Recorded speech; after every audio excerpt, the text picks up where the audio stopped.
I'm always talking about chance encounters, always worrying that things that have happened to me might not ever have happened if I had been on the wrong street or in the wrong town, or the day and the stars didn't align.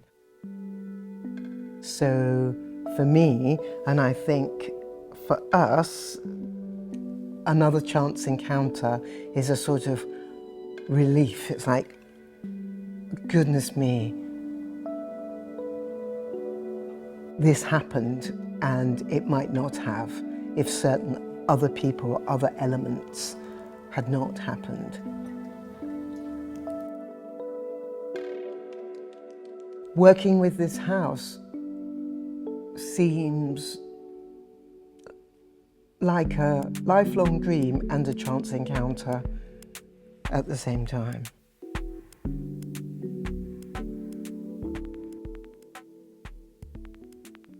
Another chance encounter is the title of the exhibition, and within it are two sets of work.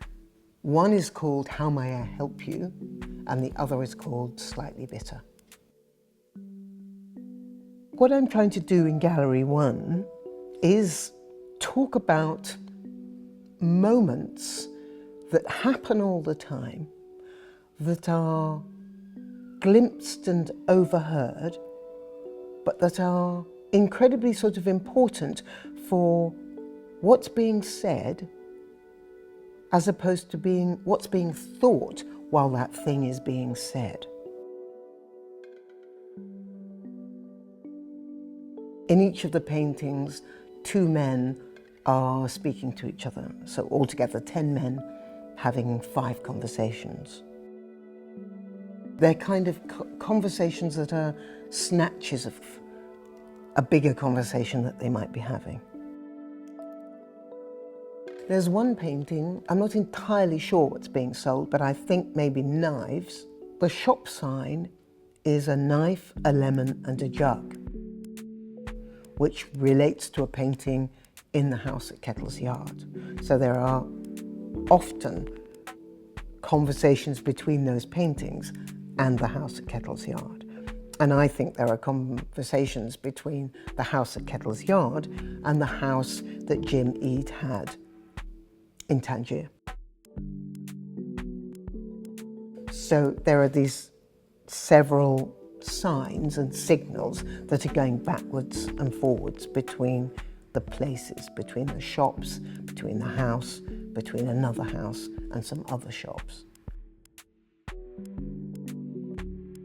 I'm hoping that visitors will be aware that they are in a place that it's fine for them to be in, but they're much closer to somebody else's space. They're much more sort of just maybe 3 steps more in somebody else's private space than they normally would be.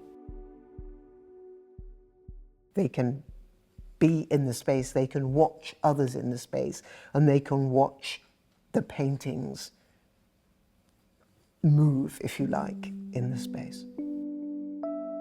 In Gallery 2 we've got collaborative installation, which comprised of painting, prints, collection of postcards, but also sound installation, which are fragments of letters between Zofia Brzeska and Nina Hamlet. Accidentally, I came across a few lines that implied that Nina Hamlet and Zofia Brzeska had a correspondence about Henri Gaudier-Brzeska's work, and the sort of the selling of it or the disseminating of it. And this few lines implied that they got together and had a strategy to put this work into the collection at Tate. In the end, I don't think this was quite the scenario. But in the process, we both found it funny, I think, that there was this lady painter and this Polish poet and writer who, in a sense, yes, absolutely had a chance encounter because they both were the lovers of Henri, and formed some kind of awkward relationship that doesn't quite work, and kind of misunderstood each other on many levels, but had some kind of understanding on another level.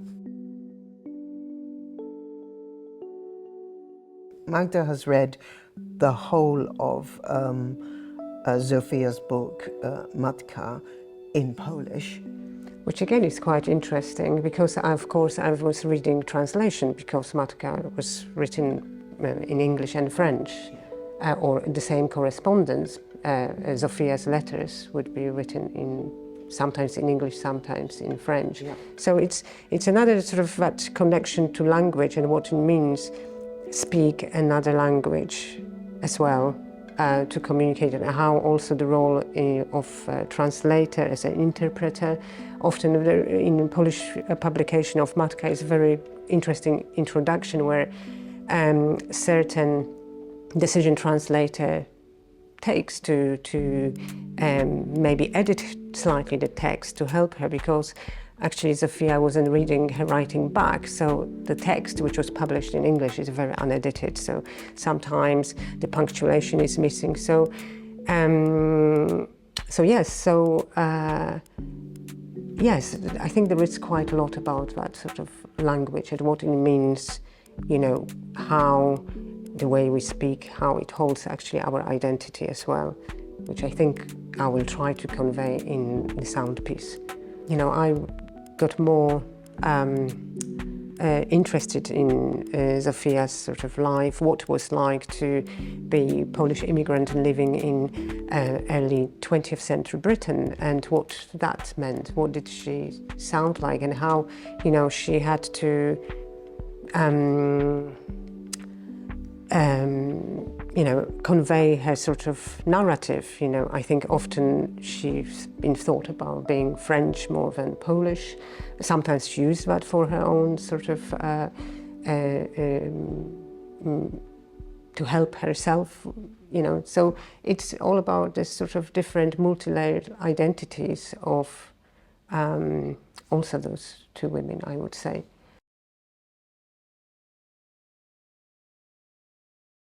The installation's called Slightly Bitter, which we thought was very funny, because the conversation between these two women is sort of sharp and edgy and kind of unsatisfactory somehow.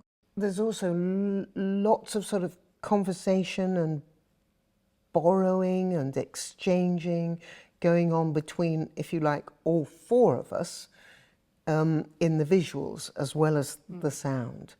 I'm painting what I laughingly call fake Nina Hamnets, which don't look anything like things she's painted necessarily, but some of them are things that I think she might have painted. So there's a yellow tulip. She does talk about painting a tulip, but I don't know what that painting actually looked like. She made a drawing of Edith Sitwell, so I made a painting of Edith Sitwell. And yeah, there are the plums. She talks about in Laughing Torso, she talks about the last time she saw Henri, they bought plums and ate them out of a paper bag. So I painted these plums in a bowl on a tablecloth.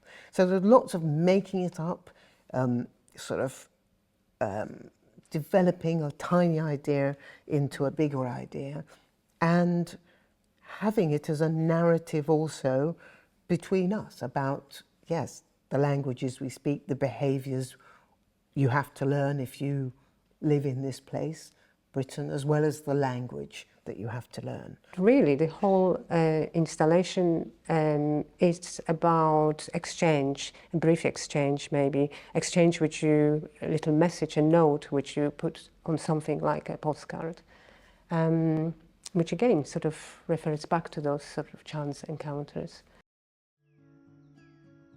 Kettle's Yard as a place and as a concept, as a way of being, is incredibly important to me. I think I've been in it, of it, wanting to engage with it for decades now. It says so much to me about what I love about British art. Its brownness, its greyness, its impossibility, you know, it's so fantastically difficult for me to paint in the way that these, the works are here, and I can't do it. But I spend a lot of time trying to imagine how to do that. When you asked us to make work, small interventions in the house, I think we both wanted these interventions to be really tiny and almost not seen, and that you could easily miss them. Doesn't matter how many times I have been, I always feel like I'm discovering something new, and how much sort of different things can mean to one, you know, that's in domestic space, but domestic space which then becomes, you know, sharing space and public space. The first research visit, I was intrigued that often kitchen is not accessed by public, but it's such an important things happening, the preparation of flowers. So I think the sound piece will allow the viewer to hear a little bit of those sort of sounds which sometimes happening in the kitchen, but also I will try to bring sounds which maybe used to be there as well. So again, maybe some food preparation, cooking, just sort of try to again spark the imagination how the space has been used in the past. There also is a little bit of glimpse of poetry which will just every so often, again, another chance encounter. Somebody might just pass and never hear it. Another time, maybe it will just catch a glimpse of text. The large painting, I have really tried to stick to the brown, but that was the challenge of it for me, that I could change my colour palette and paint something almost that I'd never ever painted before. It's really a fabric painting, it's painted in acrylic on linen, but each section has stitching, it's sort of stitched together. It's sort of trying to evoke that kind of cloth, fabric, human presence without having a person in the painting. And there's a radio in the painting and a colander.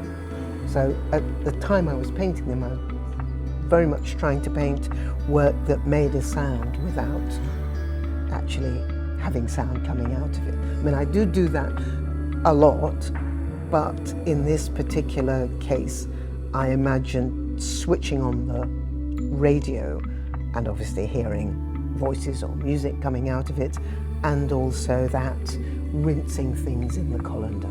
So a kind of two very domestic things. I wanted to refer to the house and refer to that sort of everyday noise that you hear in a house.